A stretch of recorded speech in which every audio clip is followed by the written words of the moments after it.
സ്വർഗസ്ഥനായ പിതാവേ, അവിടുത്തെ രാജ്യം വരേണമേ.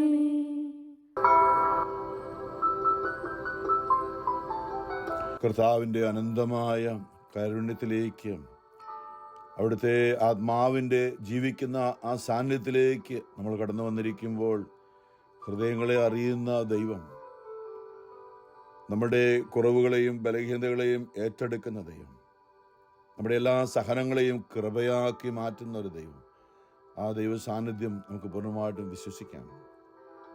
ഇന്ന് ഈ തിങ്കളാഴ്ച ദിവസം ഫ്ലോറിഡയ്ക്ക് വേണ്ടിയും ടാമ്പയിൽ നിന്നും ലീന സിബിയ കുടുംബം, ലീന പ്രാർത്ഥന നയിച്ചപ്പോൾ നമ്മുടെ ഹൃദയത്തെ തൊട്ട ചില കാര്യങ്ങളൊക്കെ ഇന്ന് ഓർപ്പിച്ചു. ഹൃദയത്തിൻ്റെ ഉള്ളിൽ നിന്നും ദൈവം, നമ്മുടെ ഉള്ളിൽ വസിക്കുന്ന ദൈവം നമ്മുടെ ഹൃദയത്തിൻ്റെ ഭാഷ മനസ്സിലാക്കുന്ന ദൈവമാണ്. നമ്മുടെ ആത്മാവിൻ്റെ ഭാഷയാണ് ദൈവത്തിന് മനസ്സിലാക്കുക എളുപ്പം.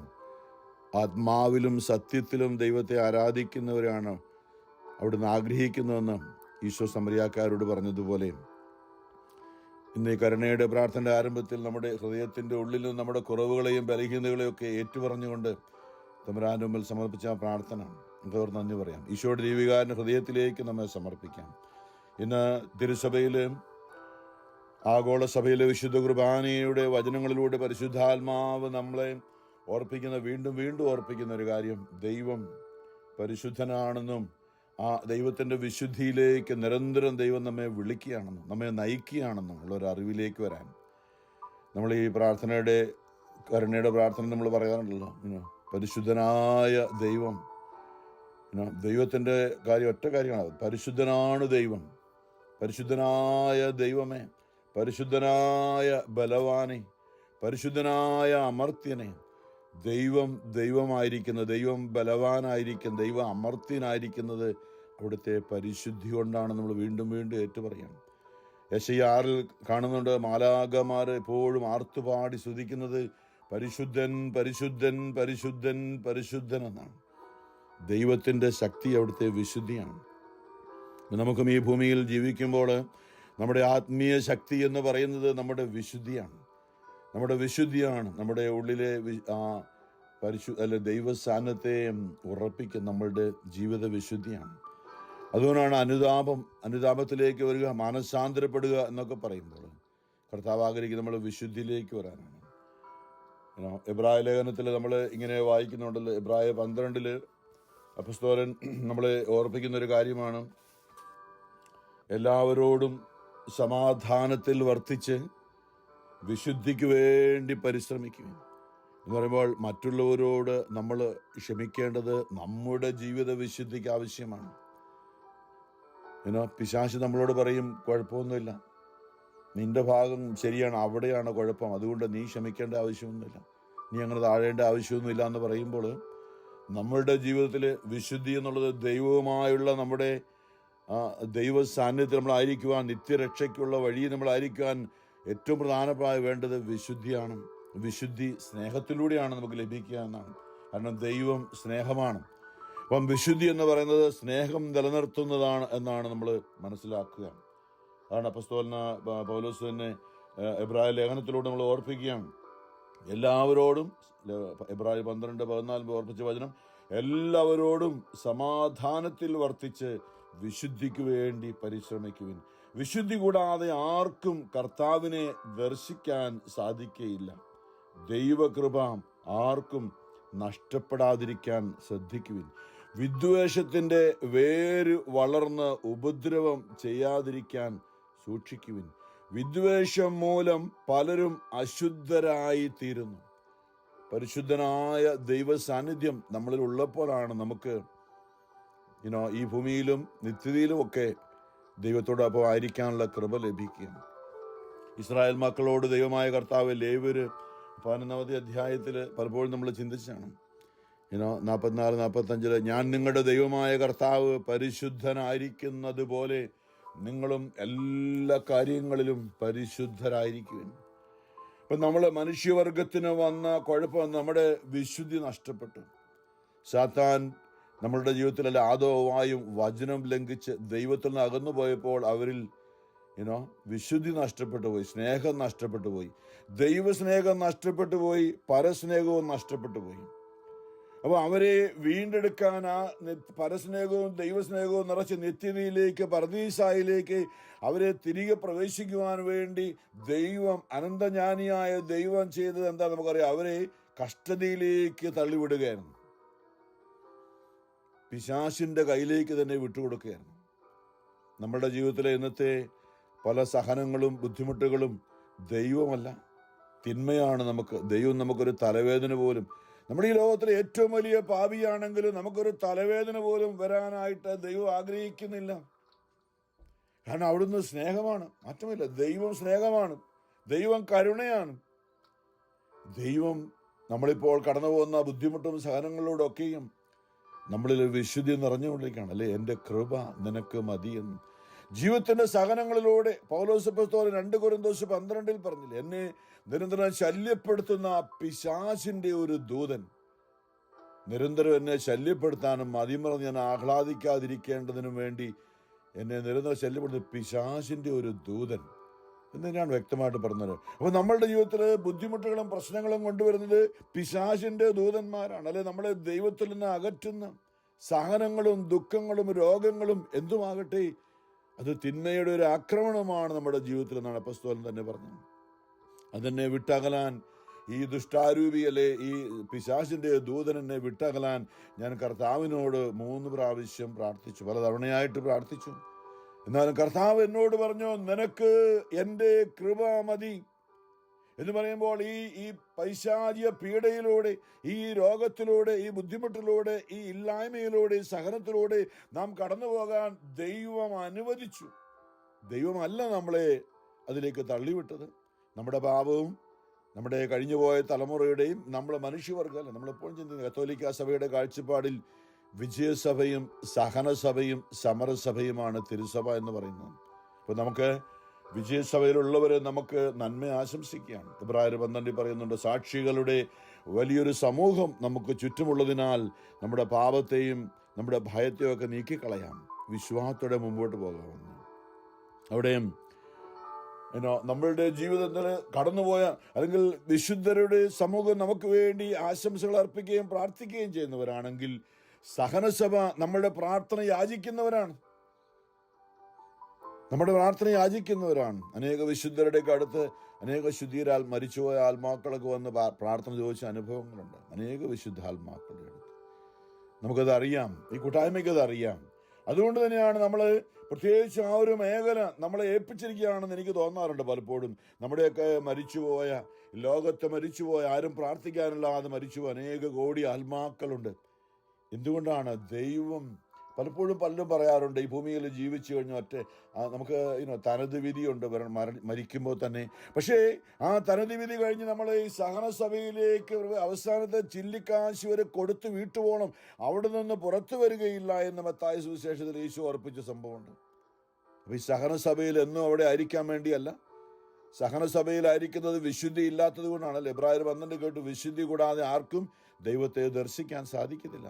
അപ്പം വിശുദ്ധിയില്ലാതെ മരിച്ചുപോയ സഭയിലാണ് മാമോദിസ സ്വീകരിച്ചവരായിരിക്കാം, പക്ഷെ അവരെ മരണസമയത്ത് ഇന്നലെയൊക്കെ നമ്മൾ ചിന്തിച്ചു ഇല്ലേ, പ്രഭാഷകൻ ഇല്ലേ 28 ഒരു വചനം പറയുന്നുണ്ടല്ലോ, ജീവിതാന്തം ഓർത്തെങ്കിലും ശത്രുത അവസാനിപ്പിക്കുക, മരണത്തെ ഓർത്തെങ്കിലും ഇന്നല്ലെങ്കിൽ നാളെ മരിക്കുമെന്നോർത്ത്.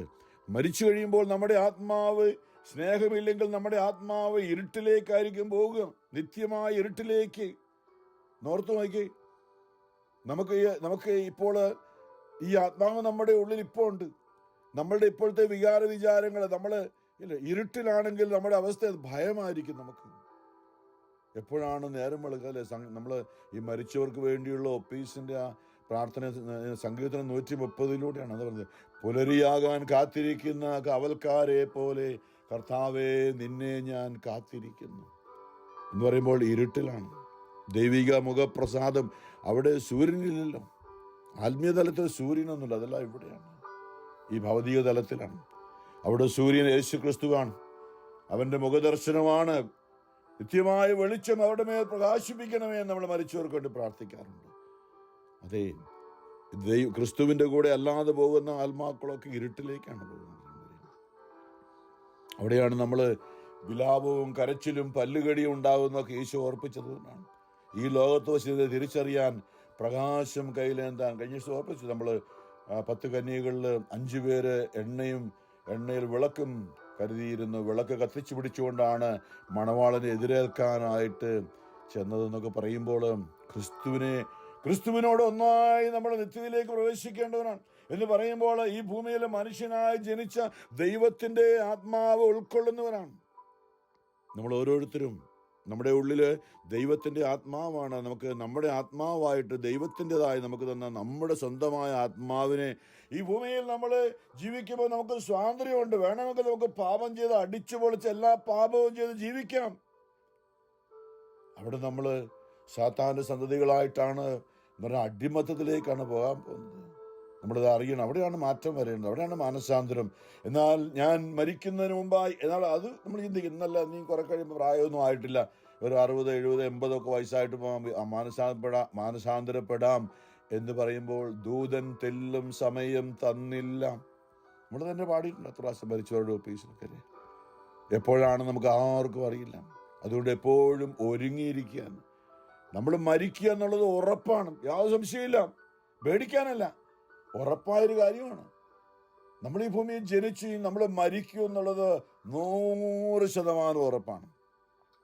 അപ്പം അതുകൊണ്ട് നമ്മൾ ഈ കാര്യങ്ങൾ അറിയാതെ സാത്താൻ ഇങ്ങനെ മറച്ചു വെച്ചിരിക്കുകയാണ് പല കാര്യങ്ങളും. കുഴപ്പമൊന്നുമില്ല, ഇങ്ങനെ അടിച്ചു പൊളിച്ച് എല്ലാവരോടും വഴക്കുണ്ടാക്കി വാശിയും വൈരാഗ്യം വിദ്വേഷം ഞാൻ പറയുന്നവരെല്ലാം നടക്കണമെന്നൊക്കെ പറഞ്ഞു പോകുന്നൊരു മേഖലയുണ്ടല്ലോ, അപകടകരമാണ് പറയുന്നത്.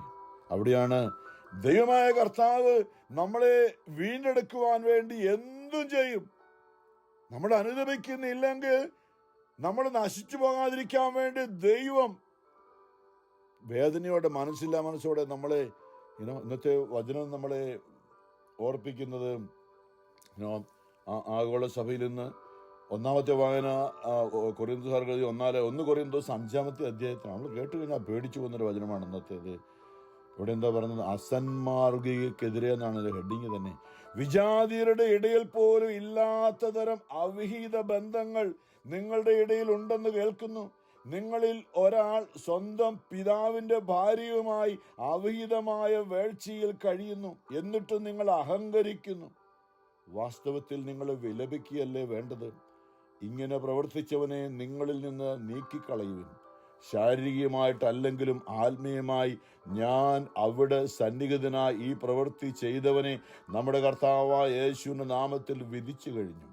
നമ്മുടെ കർത്താവായ യേശുവിന്റെ നാമത്തിലും എൻ്റെ ആത്മീയ സാന്നിധ്യത്തിലും നിങ്ങൾ ഒരുമിച്ച് കൂടുമ്പോൾ നമ്മുടെ കർത്താവായ യേശുവിന്റെ അധികാരം ഉപയോഗിച്ച് ആ മനുഷ്യനെ എന്തിനു വേണ്ടിയാണ് വായിക്കണം? 1 കൊരിന്തോസ് 5:5 പറയാം, ആ മനുഷ്യനെ അവന്റെ അധമ വികാരങ്ങൾ ഇല്ലായ്മ ചെയ്യേണ്ടതിന് പിശാചിന് ഏൽപ്പിച്ച് കൊടുക്കുവിൻ. ഭയാനകപരമാണ്. ആ മനുഷ്യന്റെ അധമ വികാരങ്ങൾ ഇല്ലായ്മ ചെയ്യേണ്ടതിന് പിശാചിന് ഏൽപ്പിച്ചു കൊടുക്കണം. അങ്ങനെ അവന്റെ ആത്മാവ് കർത്താവായ യേശുവിന്റെ ദിനത്തിൽ രണ്ടാമത്തെ കർത്താവിന്റെ വരവെങ്കിൽ മരിച്ചവരെല്ലാം അക്ഷയത ഉയർത്തെഴുന്നേൽക്കുമ്പോൾ നിത്യമായ നാശത്തിലേക്ക് അന്ത്യവിധിയിൽ നിത്യമായ നാശത്തിലേക്ക് പോകാതിരിക്കാൻ, അതാണ് കർത്താവ് പറഞ്ഞത്. അങ്ങനെ അവന്റെ ആത്മാവ് കർത്താവായ യേശുവിന്റെ ദിനത്തിൽ രക്ഷ പ്രാപിക്കട്ടെ. ഇത്ര വ്യക്തമായിട്ടാണ് പറയുന്നത്. കർത്താവിന്റെ ദിനത്തിൽ നിത്യരക്ഷയിലേക്ക് എൻ്റെ പിതാവിനെ അനുഗ്രഹിക്കപ്പെട്ടവരെ എന്ന് പറയാൻ ഇടയാകുന്നതിന് വേണ്ടി ഇപ്പോൾ ജീവിച്ചിരിക്കുമ്പോൾ പിശാചിന്റെ കയ്യിലേക്ക് വിട്ടുകൊടുക്കാൻ നമ്മൾ ചില സംഭവങ്ങളൊക്കെ കാണുന്നില്ല. ജോബിന്റെ ജീവിതത്തിൽ അല്ലേ നമ്മൾ കാണുന്നില്ല. അതങ്ങനെ സംഭവം ഉണ്ടോ നമ്മൾ ചിന്തിക്കുക. ഉണ്ട്, ബൈബിളിൽ തന്നെ ഉണ്ട്. ജോബിന്റെ ജീവിതം നമ്മൾ കാണുന്നുണ്ട്. എന്താ സാത്താനും ഇല്ലേ എവിടെ പറയുന്നുണ്ടോ? ജോബിന്റെ പുസ്തകം 1-ാമത്തെ അധ്യായത്തിൽ തന്നെ നമ്മൾ വായിക്കുന്നുണ്ട്. 6-ാമത്തെ ഒരു ദിവസം ദൈവപുത്രന്മാർ കർത്താവിന്റെ സന്നിധിയിൽ വന്നു എന്ന് സാത്താൻ അവരോടുകൂടെ വന്നു. കർത്താവ് സാത്താനോട് നീ എവിടെ നിന്ന് വരുന്നു എന്ന് ചോദിച്ചു. ഞാൻ ഭൂമിയിലാകെ ചുറ്റി സഞ്ചരിച്ചിട്ട് വരിക എന്നും അവൻ മറുപടി പറഞ്ഞ കർത്താവ് വീണ്ടും അവനോട് ചോദിച്ചു, എൻ്റെ ദാസനായ ജോബിനെ നീ ശ്രദ്ധിച്ചു? അവനെ പോലെ സത്യസന്ധനും നിഷ്കളങ്കനും ദൈവത്തെ ഭയപ്പെടുന്നവനും തിന്മയിൽ നിന്നകന്ന് ജീവിക്കുന്നവനുമായ ഭൂമുഖത്ത് ആരെങ്കിലും ഉണ്ടോ? സാത്താൻ ചോദിച്ചു. ജോബ് ദൈവത്തെ ഭയപ്പെടുന്നത് വെറുതെയാണോ? അങ്ങ് അവനും അവൻ്റെ ഭവനത്തിനും സമ്പത്തിനും ചുറ്റും വേലി കെട്ടി സുരക്ഷിതം നൽകി അവൻ്റെ പ്രവർത്തികളെ അനുഗ്രഹിച്ചു. അവൻ്റെ സമ്പത്ത് വർദ്ധിപ്പിക്കുകയും ചെയ്തു. അവൻ്റെ സമ്പത്തിന്മേൽ കൈവച്ചാൽ അവൻ അങ്ങയെ ദുഷിക്കുന്നത് കാണാം. സാത്താൻ കർത്താവിനോട് പറഞ്ഞു, അവനുള്ള സകലത്തിൻ്റെ മേലും ഞാൻ സാത്താൻ പറയാണ്, അവൻ്റെ സമ്പത്ത് എൻ്റെ കൈ വിട്ടുതരാണെങ്കിൽ നീ അവനെ ദുഷിക്കുന്നത് കാണാമെന്ന് സാത്താൻ പറഞ്ഞപ്പോൾ കർത്താവ് സാത്താനോട് പറഞ്ഞു, അവനുള്ള സകലത്തിന്മേലും ഞാൻ നിനക്ക് അധികാരം നൽകുന്നു. നിർത്തി നോക്കണേ, കർത്താവ് അധികാരം കൊടുത്തു സാത്താന് ജോബിന്റെ സകല സമ്പത്തിന് മേലും. എന്നാൽ അവനെ മാത്രം ഉപദ്രവിക്കരുത്. ഇത് താഴോട്ട് നമ്മൾ വായിക്കുമ്പോൾ പിന്നെയും അത് ജോബ് ദൈവഭക്തനായിരുന്നുകൊണ്ട് ഒന്നും ദൈവത്തെ സ്തുതിച്ച് ദൈവം തന്നു, ദൈവം എടുത്തു, ദൈവനാമം മഹത്വപ്പെട്ടു എന്ന് പറഞ്ഞ് ഇരുന്നപ്പോൾ വീണ്ടും സാത്താൻ അടങ്ങിയിരിക്കുന്നില്ല. അവിടെ എന്താ നമുക്കറിയാം, ഒത്തിരി കാര്യങ്ങൾ സംഭവിച്ചു, അതിലേക്കൊന്നും പോകുന്നില്ല. ഇവിടെ ഒരു കാര്യം എന്താണെന്ന് ചോദിച്ചു കഴിഞ്ഞാൽ, ഈ ജോബ് നല്ല മനുഷ്യൻ, പക്ഷെ ജോബിൻ്റെ മക്കൾ എല്ലാ ആഴ്ചയും പാർട്ടി നടത്തി എന്ന് പറയുമ്പോൾ പാർട്ടിക്ക് കുഴപ്പമൊന്നുമില്ല. പക്ഷെ അവിടെ എന്തൊക്കെയാണ് നടന്നത് ജോബ് അവിടെ വായിക്കുന്നുണ്ട്. ജോബിൻ്റെ പുത്രന്മാർ അവന് 7 പുത്രന്മാരും 10 മക്കളുണ്ടായിരുന്നു, 3 പുത്രിമാരും ഉണ്ടായിരുന്നു. ഏറ്റവും വലിയ സമ്പന്നനായിരുന്നു അവന്. 7000 ആടുകളും 3000 ഒട്ടകവും 500 ജോഡി കാളകളും 500 പെൺകഴുതുകളും 800 ദാസന്മാരും ഉണ്ടായിരുന്നു. അവന്റെ പുത്രന്മാർ തവണ വെച്ച് നിശ്ചിത ദിവസങ്ങളിൽ തങ്ങളുടെ വീടുകളിൽ വിരുന്ന് സൽക്കാരങ്ങൾ നടത്തുകയും തങ്ങളുടെ 3 സഹോദരിമാരെയും അതിന് ക്ഷണിച്ചു വരുത്തുകയും. നല്ല കാര്യം അവർ ചെയ്തുകൊണ്ടിരുന്നത്, പതിവായിരുന്നു. പക്ഷെ എന്താ അവിടെ നടന്നു എന്നുള്ളത് ജോബ് പോകത്തില്ലായിരുന്നു. കാരണം ജോബിന് എനിക്ക് നിങ്ങളുടെ പരിപാടിയൊന്നും ഇഷ്ടമല്ല, അതുകൊണ്ട് ഞാൻ വീട്ടിൽ ഇരുന്നോ, നിങ്ങൾ പാർട്ടിയൊക്കെ നടത്തിക്കൂ എന്ന് പറഞ്ഞു. എന്താ സംഭവിച്ചത്? ജോബ് സൽക്കാര ദിനങ്ങൾ കഴിയുമ്പോൾ പുത്രന്മാർ പാപം ചെയ്ത്, എന്താ സംഭവിച്ചതെന്ന് നമുക്ക് ഊഹിക്കാവുന്നേ. സൽക്കാര ദിനങ്ങൾ കഴിയുമ്പോൾ പുത്രന്മാർ പാപം ചെയ്ത് ദൈവത്തിന്റെ അപ്രീതിക്ക് പാത്രമായിട്ടുണ്ടാവാം എന്ന് വിചാരിച്ച് ജോബ് അവരെ വിളിച്ചു വരുത്തി ശുദ്ധീകരിക്കുകയും അതിനവരെ എഴുന്നേറ്റ് ഓരോ പുത്രനു വേണ്ടി ദഹനബലി അർപ്പിക്കുകയും ചെയ്യുമായിരുന്നു. അപ്പൻ്റെ ചടങ്ങായിരുന്നു അത്. അപ്പന് ഓരോ പണിയൊന്നുമില്ല, നമ്മൾ അടിച്ചു പൊളിച്ചിങ്ങനെ നമ്മുടെ അടുത്ത വീക്കെൻഡ് നമുക്ക് കൂടാല്ലേ, അപ്പൻ അതിനു വേണ്ടി ചെയ്തോളൂ. ഇങ്ങനെ ഈ ഒരു മേഖല നമ്മൾ മറന്നു പോകരുത്. നമ്മൾ കുഴപ്പം പ്രാർത്ഥിക്കുന്ന കുർബാനയ്ക്ക്, പക്ഷെ നമ്മുടെ തോന്നിവാസം, നമ്മുടെ മക്കളും കുടുംബങ്ങളൊക്കെ തോന്നിവാസം ചെയ്യാനായിട്ട് വിട്ടു കഴിഞ്ഞാൽ സാത്താൻ എതിലൂടെയാണ് കയറി വരുന്നത് നമുക്കറിയില്ല. ഇപ്പം ഞാൻ പലപ്പോഴും ചിന്തിക്കാറുണ്ട്, എന്തുകൊണ്ടാണ് ഈ ജോബിന്, ഇത്രയും നല്ലവനായ ജോബിന് അവിടെയാണ് ഈ ക്ലൂ പിടികിട്ടത്.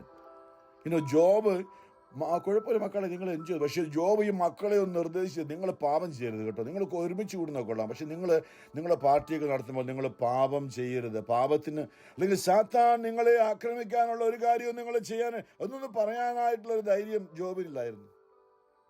ജോബ് അവർക്ക് വേണ്ടി പാർട്ടിയൊക്കെ കഴിയുമ്പോൾ അവരെ ശുദ്ധീകരിക്കാനും ബലിയൊക്കെ അർപ്പിച്ചു. ഇതൊരു പതിവായിരുന്നു. അതുകൊണ്ട് നമ്മുടെ കുമ്പസാരം പോലെ ഏതാണ്ട് പാപമൊക്കെ ചെയ്തൊന്ന് കുമ്പസാരിച്ചിട്ട് വന്നേക്കാന്ന് പറയുന്നവരേ ഉള്ളൂ. പ്രിയമുള്ളവരെ, ഒരു വലിയൊരു മേഖലയാണ്. അവിടെ നമ്മൾ വായിക്കുന്നുള്ള ജോബ് എന്തെല്ലാം സഹനത്തിലൂടെയാണ് കടന്നുപോയത്. എല്ലാം നഷ്ടപ്പെട്ടു. സ്വന്തം ഭാര്യ പോലും അവനെ തള്ളി പറഞ്ഞു. നിനക്ക് പോയി ആത്മഹത്യ ചെയ്തുകൂടെന്നാണ് ജോബിൻ്റെ ഭാര്യ ചോദിച്ചത്. പിശാച് അത്രമാത്രം ഇതിങ്ങനെയാണ്. പിശാച് ഏറ്റെടുത്ത് കഴിയുമ്പോൾ യേശു പറഞ്ഞു, അവൻ വരുന്നത് മോഷ്ടിക്കുവാനും കൊല്ലുവാനും നശിപ്പിക്കുവാനുമാണ്. യോഹന്നാൻ 10:10. അപ്പോൾ ഇന്ന് ഇവിടെ പറഞ്ഞ വചനം അത് ദൈവവചനമാണ്. അതായത് നമ്മൾ ദൈവത്തോട് നമ്മളെ വീണ്ടെടുക്കാൻ വേണ്ടി വലിയ സഹനത്തിലേക്ക് നമ്മളെ ദൈവം കൈവിടും. എന്തുകൊണ്ടാണ് പ്രിയം? നമ്മളാരും നശിച്ചു പോകാൻ, നമ്മുടെ ആത്മാവ്, ഏത് വലിയ പാപിയുടെ ഉള്ളിലെ ആത്മാവ് നശിച്ചു പോകാൻ ദൈവം ആഗ്രഹിക്കുന്നില്ല. യോഹന്നാൻ 6:39 പറയുന്നുണ്ടല്ലോ, പിതാവേ, യേശു പറയാണ്, പിതാവിനോട് പ്രാർത്ഥിക്കുമ്പോൾ പറഞ്ഞവർ യേശുവിൻ്റെ മനസ്സ് നമ്മൾ ഓർക്കും പാപം ചെയ്തവരൊക്കെ ഇങ്ങനെ തള്ളിക്കളഞ്ഞ് നാശത്തിലേക്ക് വിട്ടിരിക്കുകയാണെന്നല്ല. നമ്മുടെ ഉള്ളിലെ ആത്മാവ് അതല്ലേ പാപത്തെ വെറുക്കുകയും പാപിയെ സ്നേഹിക്കുകയും ചെയ്യുന്ന ദൈവം. നമ്മളെ ഒന്നും ഇങ്ങനെ വെറുതെ വിടുന്നില്ല, നമ്മളെ കൊണ്ടേ പോകുള്ളൂ എന്നാ പറയുന്നത്.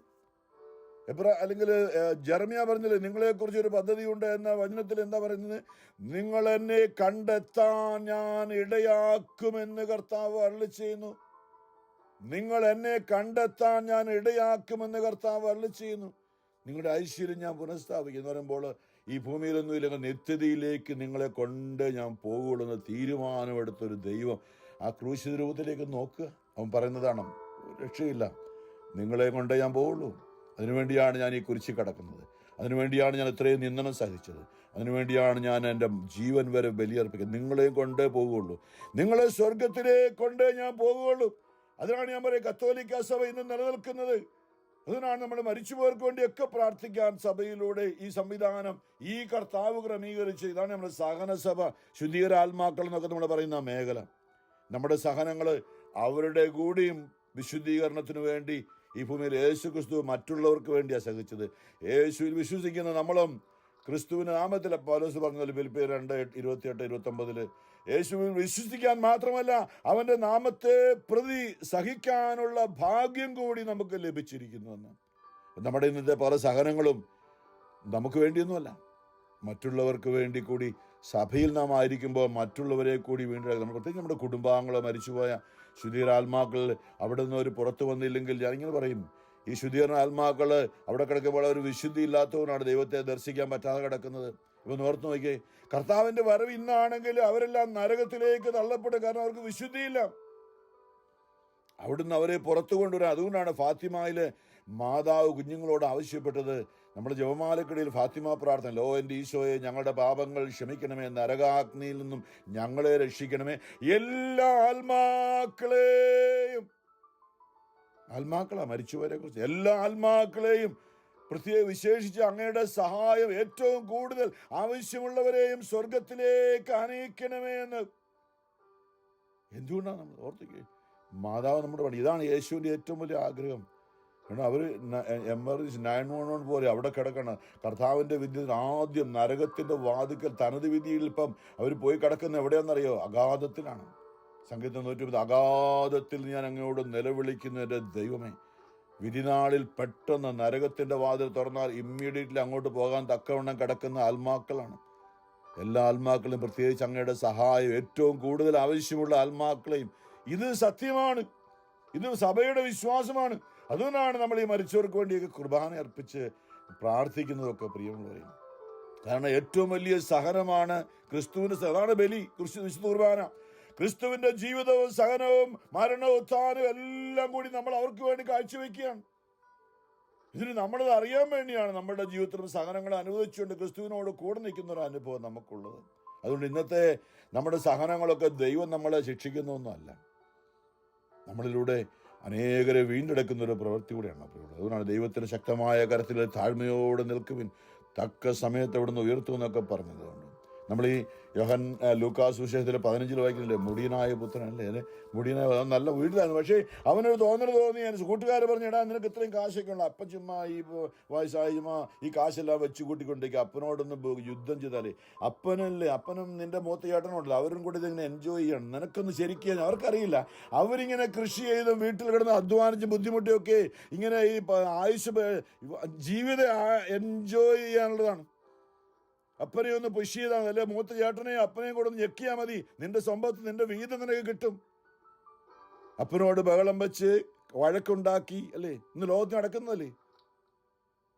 എനിക്ക് ആവശ്യമുള്ള രീതിയിൽ എനിക്ക് എൻ്റെ പണം വേണം, എനിക്കിനിയും വേണം. അപ്പൻ്റെ കയ്യിൽ കുറെ കൂടെ കിടപ്പുണ്ട് അല്ലേ, എൻ്റെ സഹോദരനും അവനും കൂടെ എൻജോയ് ചെയ്തുകൊണ്ടിരിക്കണം, അതെനിക്ക് കിട്ടിയേ പറ്റൂ എന്ന് പറഞ്ഞുകൊണ്ട് കൂട്ടുകാരുടെ വാക്ക് കേട്ടായിരിക്കാം, ഈ തിന്മയുടെ സ്വാധീനം കൊണ്ടായിരിക്കാം അപ്പൻ കരഞ്ഞു കാണും. അപ്പം ഇതൊന്നും കണ്ടില്ല. അപ്പൻ കണ്ണുനീർ തുടച്ചുകൊണ്ട് അവസാനം സംഭവിച്ചു, വീതം വെച്ചു. അവൻ്റെ വീതം അവന് കൊടുത്തു. നമുക്കറിയാം ഇതാണ് തിന്മയ്ക്ക് വിട്ടുകൊടുക്കുന്നത്. അപ്പൻ മനസ്സോടെ അപ്പനറിയാം എന്താ അവന് സംഭവിക്കാൻ പോകുന്നത്. പ്രിയമുള്ളവരെ, നമ്മുടെ ജീവിതത്തിലെ പല ദുരന്തങ്ങളും അനുഭവിക്കാതെ നമ്മൾ ഈ മേഖലയിൽ അവൻ പോയി അവൻ്റെ സമ്പത്തൊക്കെ ആയിട്ട് അടിച്ചു പൊളിച്ച് എന്തായിരുന്നല്ലേ, അടിച്ചു പൊളിച്ച് കുറേ നാളത്തേക്ക്. പക്ഷേ കുറേ കഴിഞ്ഞപ്പോൾ ഇതിൻ്റെ കയ്യിലെ കാശൊക്കെ തീർന്നപ്പം കൂട്ടുകാരെല്ലാം വിട്ടുപോയി. അവസാനം അവന് പിശാചിൻ്റെ കയ്യിൽ അവിടെ പന്നിക്കുഴി കിടക്കുകയാണ്. എൻ്റെ വീട്ടിൽ പട്ടുമത്തേ കിടന്ന് ഉറങ്ങിയവനാണ്. എത്രയോ വേലക്കാർ വീട്ടിലുണ്ടായിരുന്നു. ആ പന്നിക്കുഴി കിടക്കുമ്പോൾ പന്നിക്ക് കൊടുക്കുന്ന തവിട് പോലും തിന്നായില്ലായിരുന്നുകൊണ്ട് പിശാചിൻ്റെ കയ്യിലേക്ക് വിട്ടുകൊടുത്തു. അവിടെ കിടന്ന് അവൻ നിലവിളിച്ച് കരഞ്ഞു വേദനിച്ചപ്പോൾ അവന് സുബോധമുണ്ടായി. പിശാചിൻ്റെ കയ്യിലേക്ക് ദൈവം വിട്ടുകൊടുക്കാൻ നമുക്ക് സുബോധമുണ്ടാകാനാണ്, അനുതാപം ഉണ്ടാകാനാണ്, മാനസാന്തരം ഉണ്ടാകാൻ വേണ്ടിയിട്ടാണ്. അവൻ പറഞ്ഞു, എൻ്റെ വീട്ടിൽ എത്രയോ വേലക്കാരാണ് എന്നേക്കാൾ സുഭിക്ഷമായി കഴിയും, ഞാൻ എന്തിനാണ് ഇവിടെ കിടക്കുന്നത്? ഞാൻ എഴുന്നേറ്റ് അപ്പൻ്റെ അടുത്തേക്ക് ചെല്ലും. ഞാൻ പറയും, അപ്പം അങ്ങേക്കും സ്വർഗത്തിനെതിരെ ഞാൻ തെറ്റ് ചെയ്തു പോയി, അങ്ങയുടെ മകനെന്ന് വിളിക്കപ്പെടാനുള്ള യോഗ്യത എനിക്കില്ല. ഒരു ഒരു ജോലിക്കാരനായിട്ടെങ്കിൽ എന്നെ സ്വീകരിക്കണമേ എന്ന് പറഞ്ഞ് ഞാൻ ചെല്ലും. ആ മകൻ തിരികെ വന്നപ്പോൾ അപ്പൻ കാത്തിരിക്കുകയായിരുന്നു അവനെ മകനായിട്ട്. നോക്കണം, വീട്ടിലുള്ള മകനേക്കാൾ കൂടുതലായി ഈ പോയവനെ സ്നേഹിച്ചുകൊണ്ട് അവനെ തിരികെ കൂട്ടുന്ന, അനുദപിക്കുന്ന ഒരു പാപിയെക്കുറിച്ച് സ്വർഗത്തിൽ ദൂതന്മാർ ഇടയിലുണ്ടാകുന്ന സന്തോഷം എന്നൊക്കെ ഈശോ പറഞ്ഞതാണ്. നമ്മൾ അറിയണം, അറിയാതെ പോകരുത്. നമ്മൾ ദൈവത്തിൻ്റെ മക്കളാണ്. ദൈവത്തെ അറിഞ്ഞ് സ്നേഹിച്ച് ഈ ഭൂമിയിൽ ദൈവത്തോടും മറ്റുള്ളവരോടും സ്നേഹത്തിൽ ജീവിക്കുമ്പോഴാണ് നമുക്ക് എല്ലാം നമുക്ക് ഒരു കുറവുണ്ടാകും. നമ്മുടെ മക്കളുടെ മക്കൾക്കോ ഒരു കുറവുണ്ടാകാതെ ദൈവം പരിപാലിക്കും. നമ്മൾ എനിക്ക് കുറെ കൂടെ കൂടുതൽ കിട്ടണം, എൻ്റെ ബുദ്ധിയിലും ചിന്തയിലും പിശാച് കൊണ്ടിട്ടുമ്പോൾ അതിനുവേണ്ടി ഇപ്പോൾ മറ്റുള്ളവരുമായിട്ടുള്ള സ്നേഹമൊന്നും തകർന്നാലും ഒരു കുഴപ്പമില്ല. എനിക്ക് എൻ്റെ കാര്യം നടക്കണം. ലോകം നടക്കുന്നതല്ലേ പറയുള്ളവർ, പല കുടുംബങ്ങളിലും നടക്കുന്നതല്ലേ. സാത്താൻ്റെ കയ്യിൽ അകപ്പെട്ട ചില ജീവിതങ്ങൾ അത് നാശത്തിലേക്കുണ്ട്. കാരണം വീണ്ടെടുക്കും, പക്ഷെ വലിയ തകർച്ചയിലേക്ക് പോയിട്ടേ തിരിച്ചു വരികയുള്ളൂ. ഇന്ന് നമ്മുടെ കർത്താവ് ഓർപ്പിക്കുന്നതാണ് പ്രിയമുള്ളവർ. സങ്കീർത്തനത്തിൽ ഇന്ന് ആഗോള സഭയിൽ കർത്താവ് നമ്മളെ ഓർപ്പിക്കാതായിരുന്നല്ലേ. സങ്കീർത്തനം 5 അങ്ങ് ദുഷ്ടതയിൽ പ്രസാദിക്കുന്ന ദൈവമല്ല, തിന്മ അങ്ങയോടൊത്ത് വസിക്കുകയില്ല, അഹങ്കാരികൾ അങ്ങയുടെ കൺമുമ്പിൽ നിൽക്കുകയില്ല, അധർമ്മികളെ അങ്ങ് വെറുക്കുന്നു, വ്യാജം പറയുന്നവരെ അങ്ങ് നശിപ്പിക്കുന്നു, രക്തദാഹികളെയും വഞ്ചകരെയും കർത്താവ് വെറുക്കുന്നു. എന്നാൽ അവിടുത്തെ കാരുണ്യ അതിരേകത്താൽ ഞാൻ അങ്ങയുടെ ആലയത്തിൽ പ്രവേശിക്കും, ഭക്തിപൂർവ്വം ഞാൻ അങ്ങയുടെ വിശുദ്ധ മന്ദിരത്തിന് നേരെ പ്രണമിക്കും. കർത്താവെ, എൻ്റെ ശത്രുക്കൾ നിമിത്തം എന്നെ അങ്ങയുടെ നീതിമാർഗത്തിലൂടെ നയിക്കണമേ, എൻ്റെ മുമ്പിൽ അങ്ങയുടെ പാത സുഗമമാക്കണമേ. ഈ ശത്രുക്കൾ എന്ന് പറയുന്നത് പിശാചിനെ കുറിച്ചാണ് കേട്ടോ. പിശാചിന്റെ കയ്യിലാണ് നമ്മൾ പീഡിപ്പിക്കപ്പെടുന്നത്, മനുഷ്യരാരുമല്ല. നമ്മൾ അറിയണം, പിശാചിനെ ഏൽപ്പിച്ചു കൊടുക്കുന്ന അതിന് പൗലോസ് പറഞ്ഞേ. അപ്പൊ നമ്മളെ പീഡിപ്പിക്കുന്നത് പിശാചാണ്. ആര്? നമ്മുടെ കുടുംബാംഗങ്ങളോ ഈ ലോകത്തിൽ ആരോ അല്ല. അറിയാണ് നമുക്കുണ്ടത്. നിങ്ങളുടെ ശത്രുവായ പിശാച് എന്ന പത്രോസ്തേ പറഞ്ഞ്, അലറിപ്പായുന്ന സിംഹം നിങ്ങളുടെ ശത്രുവായ പിശാച്. നമ്മുടെ ശത്രു നമ്മുടെ കുടുംബത്തിലുള്ളവരാരോ, അല്ലെങ്കിൽ നമ്മുടെ അയലോക്കക്കാരോ ജോലിയിലുള്ളവരോ നമ്മളെ ഉപദ്രവിച്ച് ആരൊക്കെയാണ് എന്നുള്ള തെറ്റായൊരു ധാരണ നമ്മുടെ ഉള്ളിലുണ്ട്. നമ്മൾ തിരിച്ചറിഞ്ഞ് നമ്മുടെ ശത്രു പിശാച് മാത്രമാണ്. അവനെ ജയിക്കണമെങ്കിൽ സ്നേഹവും വിശുദ്ധിയും കരുണയും നിറയണം. ഇതാണ് നമ്മുടെ ജീവിതത്തിൽ ആവശ്യം പറയുന്നത്. അപ്പം ജോബ് പിടിച്ചു നിന്നു. ജോബ് അവസാനം എല്ലാം തിരിച്ചു കിട്ടി. യേശു ക്രിസ്തു എല്ലാം സഹിച്ചു പിടിച്ചു നിന്നു, മനുഷ്യവർഗത്തിൻ്റെ രക്ഷ നേടിയെടുത്തു. നമ്മുടെ ജീവിതത്തിലും അതാണ് അല്ലേ. ഈശോയുടെ തീരുമാനം ഇതാണ്. യോഹന്നാൻ 6 അല്ലേ, പാപം ചെയ്യുന്നവരെ നമുക്ക് എല്ലാ അവസരവും തരികയാണ്. യൂദാസിന് ഞാൻ കാണുന്നുണ്ട് 7 പ്രാവശ്യം കർത്താവ് യൂദാസിനോട് പറയുന്നുണ്ട്, നീ അനുദപിക്കണം, നീ ചെയ്യാൻ പോകുന്ന ഈ പ്രവൃത്തി ശരിയല്ല എന്ന്. അവൻ തീർച്ചയായിട്ടും യൂദാസ് ഒറ്റിക്കൊടുക്കണം. യേശുവിൻ്റെ പീഡാസഹനത്തിൻ്റെ തുടക്കം അങ്ങനെ ആയിരുന്നു. പക്ഷേ അവൻ അനുദപിക്കുവാനായിട്ട് ഈശോ ആഗ്രഹിച്ചു. അത് കഴിഞ്ഞിട്ടെങ്കിലും അവൻ ചെയ്ത പ്രവൃത്തി കഴിഞ്ഞ് അനുദപിക്കുക. പക്ഷെ അവനുള്ള അവസരം കിട്ടിയില്ല. അവൻ പോയി ആത്മഹത്യ ചെയ്തെന്ന് പറയുന്നത്. സാത്താൻ കൊണ്ടുപോകും, ശത്രുവാണ് ആക്രമിക്കുന്ന, അവൻ കൊണ്ടുപോയി അനുതാപത്തിലേക്ക് വരും. നമ്മൾ കേട്ടില്ലേ, നിന്നെ അനുതാപത്തിലേക്കല്ലേ. വേണം റോമർ 2 കർത്താവ് വചനം ഇപ്പോൾ ഓർപ്പിച്ചു തന്നതാണ്. അതായത് നമ്മളെ ഓർപ്പിക്കുന്ന ഒരു കാര്യമാണ്. എന്താ? നമ്മളുടെ ജീവിതത്തിൽ ചില കാര്യങ്ങൾ ദൈവം നമുക്ക് അനുവദിക്കുന്ന. റോമർ 2:4 അവിടുത്തെ നിശ്ചയമായ കരുണയും സഹിഷ്ണുതയും ക്ഷമയും നീ നിസ്സാരമാക്കുകയാണ്. ഇത്രയും നാളും കർത്താവ് ഞാനിങ്ങനെ അടിച്ചു പൊളിച്ച് എല്ലാവരോടും വഴക്കുണ്ടാക്കി വെറുത്തു പോകുമ്പോൾ ഇതുവരെ ഒരു കുഴപ്പമൊന്നും ഇല്ലായിരുന്നു. അധികം നാൾ അങ്ങനെ പോകുവാൻ സാധ്യതയില്ലെന്നാണ് വചനം പറയുന്നത്. അവിടുത്തെ നിശ്ചയമായ കരുണയും സഹിഷ്ണുതയും ക്ഷമയും നീ നിസ്സാരമാക്കുകയാണോ ചെയ്യുന്നത്? നിന്നെ അനുതാപത്തിലേക്ക് നയിക്കുകയാണ് ദൈവത്തിന്റെ കരുണയുടെ ലക്ഷ്യമെന്ന് നീ അറിയുന്നില്ലേ? കരുണ കാണിച്ച് ഇതുവരെ ഞാൻ പാപത്തിൽ അനേകരോട് വഴക്കിട്ട് ബഹളം വെച്ച് ശത്രുതയിലായി ഞാൻ മുമ്പോട്ട് പോകുമ്പോൾ ഇപ്പോഴും ഞാൻ കുഴപ്പമില്ല പോകുന്നെങ്കിൽ ദൈവത്തിന്റെ കരുണ മാത്രം. എന്തിനാത്? നിന്നെ അനുതാപത്തിലേക്ക് നയിക്കുകയാണ് ദൈവത്തിന്റെ കരുണയുടെ ലക്ഷ്യമെന്ന് നീ അറിയുന്നില്ലേ? എല്ലാ കാര്യങ്ങളും ദൈവം നമുക്ക് വേണ്ടി ചെയ്യുന്നുണ്ട് രക്ഷപ്പെടാനായിട്ട് വേണ്ടി. കാരണം യോഹന്നാന്റെ സുവിശേഷത്തിൽ 6-ാമത്തെ അധ്യായം 39 വചനമുണ്ട്. ഈശോ പ്രാർത്ഥിക്കുമ്പോൾ ഇങ്ങനെയാണ് വിശുദ്ധ കുർബാനയെ കുറിച്ചുള്ള പഠനത്തിനിടയിൽ ഈശോ പറയാണ്. എന്താ? യോഹന്നാൻ 6:39 അവിടുന്ന് എനിക്ക് നൽകിയവരിൽ എന്ന് പറയുമ്പോൾ ലോകമെമ്പാടുള്ള സകല മനുഷ്യരെയും രക്ഷിക്കാനാണ് യേശു ലോകത്തിലേക്ക് വന്നത്. യഹൂദരെ മാത്രമല്ല, എല്ലാ ജാതി ജനതകളെ രക്ഷിക്കാനാണ്. ഇപ്പോൾ യേശു പറയാണ്, അവിടുന്ന് എനിക്ക് നൽകിയവരിൽ ഒരുവരെ പോലും ഞാൻ നഷ്ടപ്പെടുത്താതെ അന്ത്യദിനത്തിൽ ഉയർപ്പിക്കണമെന്നാണ് എന്നെ അയച്ചവന്റെ ഇഷ്ടം. പുത്രനെ കാണുകയും അവനിൽ വിശ്വസിക്കുകയും ചെയ്യുന്നവൻ ആരോ അവന് നിത്യജീവൻ ഉണ്ടാകണമെന്നാണ് എൻ്റെ പിതാവിൻ്റെ ഇഷ്ടം. അന്ത്യദിനത്തിൽ അവനെ ഞാൻ ഉയർപ്പിക്കുകയും ചെയ്യും. നിത്യജീവനിലേക്ക്, സന്തോഷത്തിലേക്ക് ഉയർപ്പിക്കുമെന്നാണ്. ഇന്ന് ഭൂമിയിലുണ്ടാകുന്ന സകലതും നമ്മുടെ നിത്യതയിലേക്ക്, നിത്യജീവനിലേക്ക്, സന്തോഷത്തിലേക്ക് നയിക്കാൻ വേണ്ടി മാത്രമാണ്. നമ്മൾ തിരിച്ചറിയണം അത്. കർത്താവിൻ്റെ മുമ്പിലേക്ക് നമ്മുടെ ജീവിതം ഒന്ന് അടിയറ വയ്ക്കാം. അതെ, ദിവ്യകാരുണ്യമായി ഏറ്റവും അവസാന കൈയായി കൂദാശിയായി രണ്ടാമത്തെ വരവിന് മുമ്പായിട്ട് 2000 വർഷമായി കൂദാശിയായി ഭൂമിയിൽ അദൃശ്യനായി നമ്മോടൊത്ത് വസിക്കുന്ന, നമ്മെ വിളിക്കുന്ന, നയിക്കുന്ന ജീവനുള്ളവനായ പരിശുദ്ധ പരമാം ദിവ്യകാരുണ്യനാഥനായ ഈശോയ്ക്ക് എന്നേരവും ആരാധനയും സ്തുതിയും പുകഴ്ചയും ഉണ്ടായിരിക്കട്ടെ.